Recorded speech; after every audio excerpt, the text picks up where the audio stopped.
Welcome to Mayo Clinic Sleep Medicine Podcasts, a series for physicians, advanced practice providers, nurses, and other health practitioners treating sleep disorders or interested in learning about state-of-the-art advances in sleep medicine and sleep health. I'm your host, Dr. Michael Silber.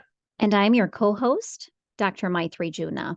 We are both consultants at the Center for Sleep Medicine at the Mayo Clinic in Rochester, Minnesota. Thank you all for joining us for today's podcast titled Update on the Management of Restless Legs Syndrome. This is part 1. It has been about 2 years since we last did a podcast on restless leg syndrome. And since then, the American Academy of Sleep Medicine has published new clinical guidelines for the management of RLS. And the Scientific and Medical Advisory Board of the Restless Legs Syndrome Foundation has revised the algorithm for restless legs management. To discuss or update us on these changes, my guest today is Dr. Michael Silber, professor of neurology at the Mayo Clinic in Rochester, Minnesota, who chaired the task force of the foundation responsible for the recent update. Mike, thank you for joining us today. Let us start first with intermittent restless leg symptoms. How should we be advising a patient who only has restless leg symptoms occasionally during periods of prolonged sitting, such as a long car ride or on an airplane, for example? Well, thank you. Intermittent restless legs is very common indeed, commoner than the chronic form that we as sleep specialists most often treat. But for any patient with restless legs, one needs to look at iron status, and we'll talk about that, I think, a little later in this podcast. We need to look for any other exacerbating or precipitating factors, such as the presence of sleep apnea, which might wake a patient up at night occasionally, causing restless legs. We need to look at medications which could be exacerbating or causing restless legs, such as neuroleptic agents, including anti-nausea, dopamine-blocking drugs, antihistamines, and sometimes any of the antidepressants except perhaps buprenorphine. Um, Also, and again, this wouldn't apply to patients getting restless legs during a concert, heavy exercise, unexpectedly heavy exercise in the course of the day could worsen restless legs that night. And some patients find that alcohol worsens their restless legs. So again, if we're dealing with someone who just has intermittent restless legs, maybe not necessarily at a concert or on a car journey, but maybe for just a couple of days, a month for no obvious reason, sometimes these can be just managed behaviorally. Regular exercise in the morning seems to be helpful. And then when you get the restless legs, some patients find that massaging the legs, warm bath or showers, or sometimes alternating temperature baths or showers can help. And interestingly and somewhat paradoxically, mental alerting sometimes seems to help restless legs while they are present. But then we have the patient who really does need medications, not every day, but when they are troubled. And a concert's an excellent example, someone who wants to sit for 2 to 3 hours and enjoy a concert and can't, or is going on a 3-hour plane trip or a long car journey. And this is all known in advance, and they know that the restless legs is going to flare up under those circumstances. Probably the easiest drug is levodopa in the form of carbidopa levodopa, the drug used to treat Parkinson's, 25, 100 milligrams of the combined dose, half a tablet or one tablet, half an hour before the event works very well. Now, one just has to be careful because taking levodopa on a regular basis leads in about 80% or more of patients to augmentation, that worsening of restless legs with time. But again, if you're using it 3 times or less a week, that shouldn't happen, and levodopa is safe. Now, one change in the new recommendations is we're also mentioning the possibility of a dopamine agonist intermittently.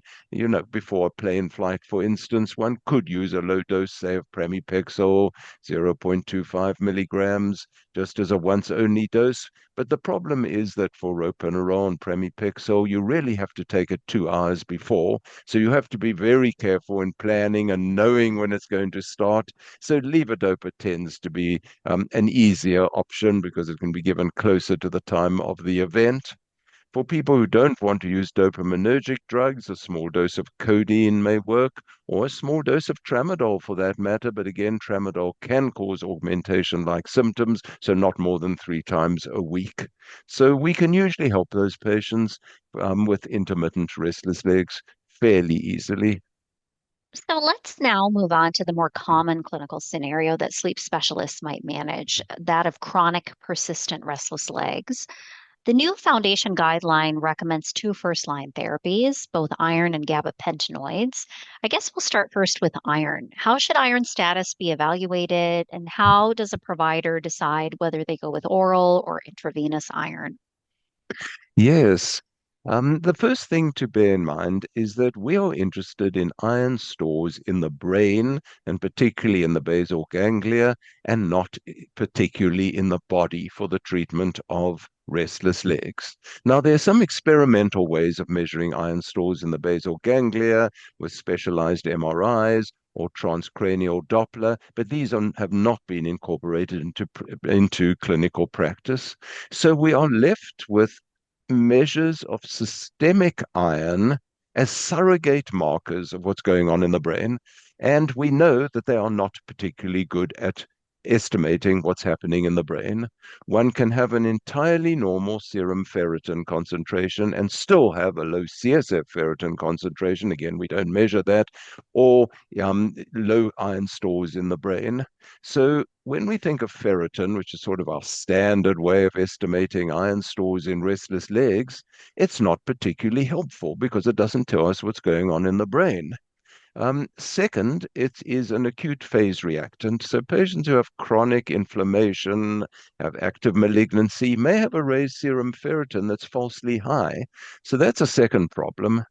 A third problem is that we discovered in the last year or two that serum ferritin levels are very dependent on the method used to test them, unlike many other chemical measurements in the blood where it doesn't really matter.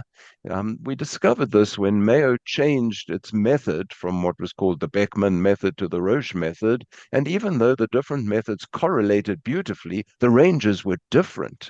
So if you don't know what method is being used by your lab, you may be misinterpreting ferritin levels. So that's another problem with the use of ferritin as our measure of iron stores in restless legs. And finally, the cutoffs for when do you give IV iron, when do you not, that have been in older practice parameters dating back to 2018 were actually determined not from any biologic consideration, but just from the type of patients that were in controlled studies of iron. So for all these reasons, we don't have very good measures of iron stores in the brain in restless legs. Nevertheless, we measure serum ferritin, and then, more important, we measure iron and percentage saturation.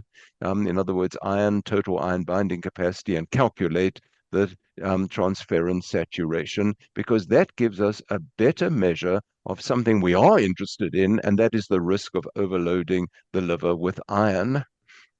So in a patient with mild restless legs, we would look to see, in fact, in anyone with restless legs, is the ferritin below the lower limit of normal for age and gender? If it is, the patient has iron deficiency systemically, and one really has to investigate why that is so or have a primary care physician do so. In younger women, the commonest cause would be menorrhagia. We also worry about patients with GERD who may be taking various medications to suppress acid production in the stomach, which can reduce iron absorption. We worry about patients who may be very altruistically, donating blood frequently, and of course, patients who've had gastric surgery, especially bariatric surgery, or have GI disease preventing absorption of iron, or who may be extreme vegans, and again, there may be iron is reduced in the diet as a result. So when the ferritin level is really low, this has to be investigated and treated in its own right. But for most of our patients, ferritin is within the normal range. We really want to look at the percentage saturation. Sometimes in people with chronic inflammatory disease, a percentage saturation of less than 20% may be a better measure of low systemic stores than the ferritin, which, as we talked about, is an acute phase reactant. But we do want to know that percentage saturation is not greater than 45%, because if it is, there is an increased risk of iron overload to the liver, and one has to be careful with iron supplementation, especially intravenously. Well, that's a long way round, but let's say we have a patient with chronic persistent restless legs, and the ferritin is in the normal range, but under 75 micrograms per liter. In this range, you can give oral iron. It's not absorbed particularly well, but it does get absorbed if you're under 75. So that would be a range of people who you might well want to give oral iron to. For intravenous iron, the usual cutoff on serum ferritin has in the past been 100 micrograms per liter, but as I mentioned, this comes from a 2018 practice parameter which looked not at a biologic reason, but simply at what were the patients that were in the controlled group, in the controlled trials, what were their levels of ferritin, and most of them had it under 100, so they took that as the cutoff.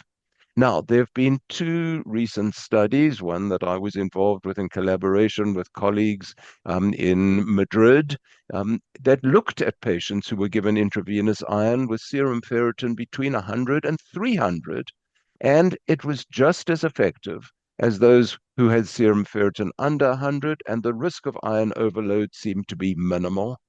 So we are now recommending that intravenous iron be considered for patients with with ferritin greater than 75 and less than 300 rather than 100.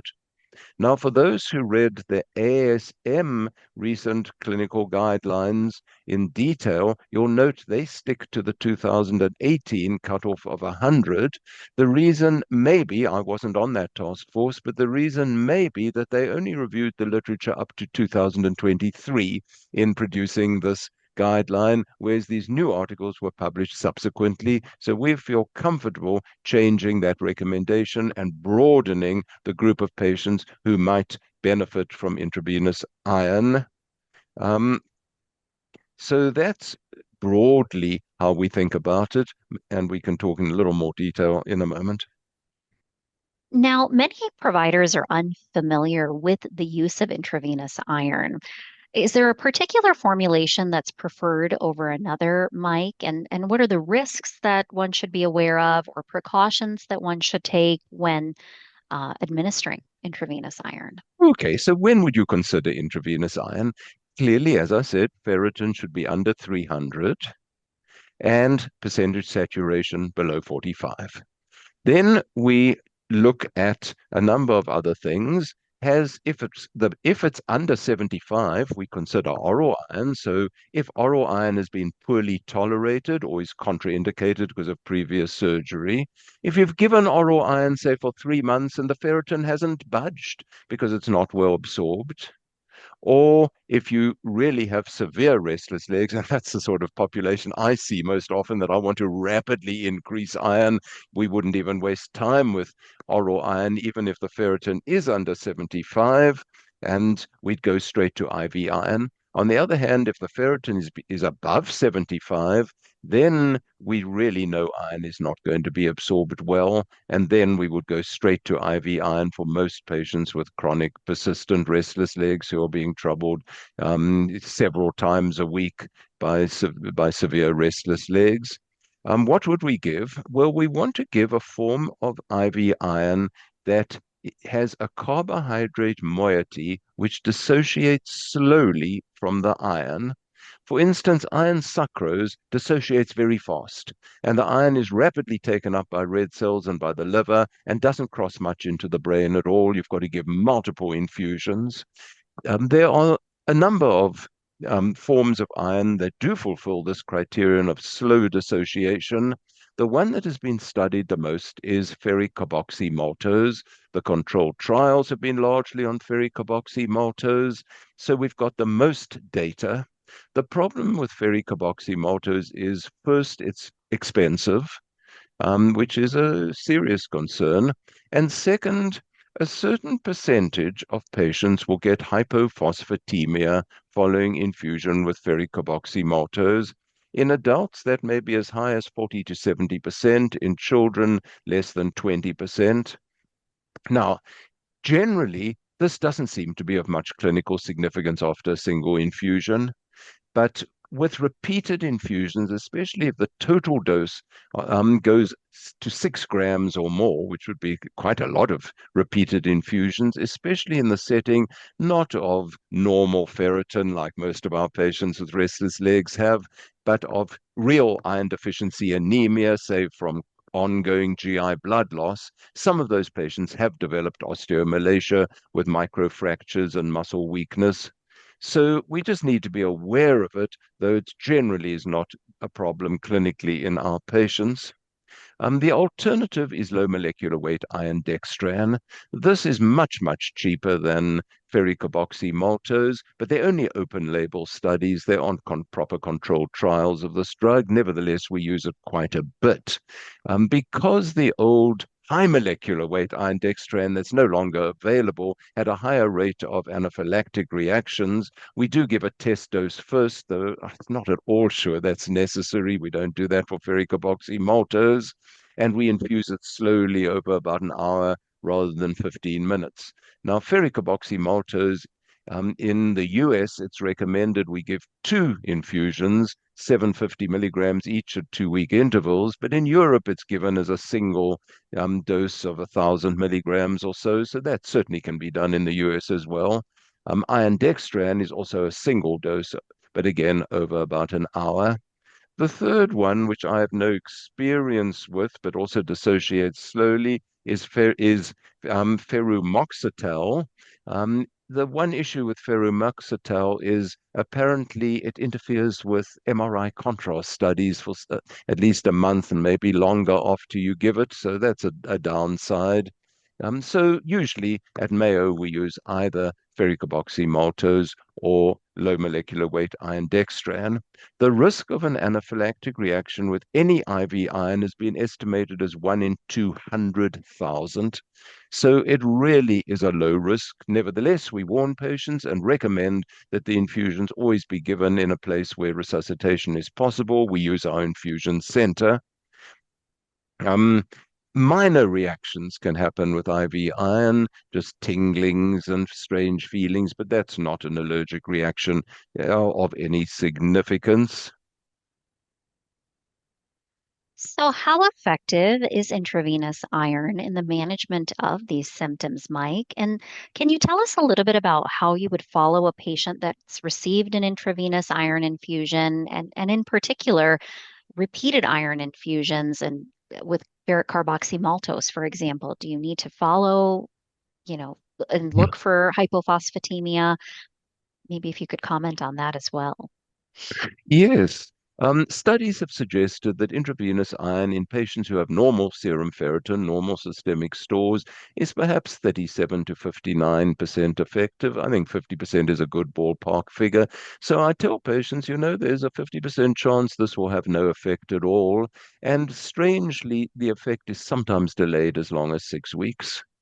Now, do we check ferritin in all patients? And we do not, because the ferritin almost always shoots up and sometimes goes above the apparent upper limit of normal, and patients get alarmed, even though there's really no concern of this at all. So I don't routinely follow serum ferritin myself.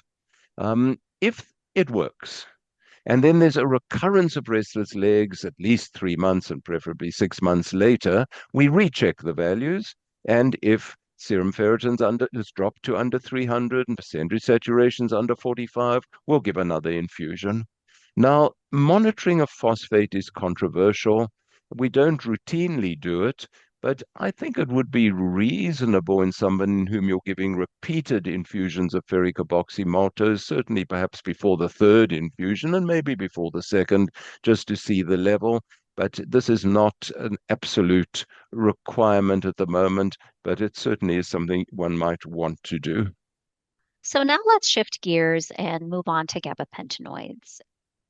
What drugs are available in this category, and how should we use them for the management of restless leg syndrome?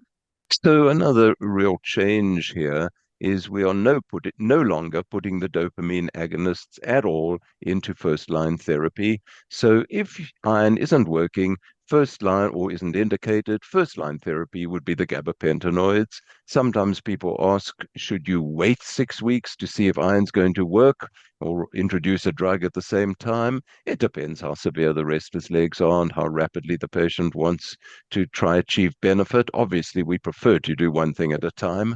So there's nothing new about the gabapentinoids in terms of the drugs available. Gabapentin, pregabalin, and gabapentin enacarbil, the prodrug of gabapentin, which is absorbed easily and slowly converted to gabapentin. Gabapentin over 600 milligrams has saturable kinetics, and therefore if you're using higher doses than 600, they have to be divided, which makes it a little more complicated to use, but there's a wider dose range. Pregabalin has nice linear pharmacokinetics, and one can just steadily increase. The usual maintenance dose for at least younger patients on pregabalin would be 300 milligrams. Gabapentin could be anything between 900 and 1800 milligrams. These drugs do not have to be given 3 times a day. I sometimes see that, and I say, why are you taking it in the morning? When you only have restless legs at night? Well, my doctor said I must take it 3 times a day. They can be given just once a day, or if there's also evening restless legs, twice a day. So fairly easy to use, especially pregabalin. And we'll start obviously lower doses for both those drugs. And if one's older, even lower doses, pregabalin, say 50 milligrams, gabapentin, 100 milligrams for an older person, and then slowly build up the dose. For a younger person, perhaps 100 milligrams pregabalin and 300 milligrams gabapentin, build them up to a therapeutic level fairly rapidly. Gabapentin enacarbil is not generic, so it is more expensive, and certainly at Mayo we tend to use it less as a result. So, how effective are these drugs, Mike? And are there any side effects that we should be concerned about in this category? The gabapentinoids are not miracle drugs by any means.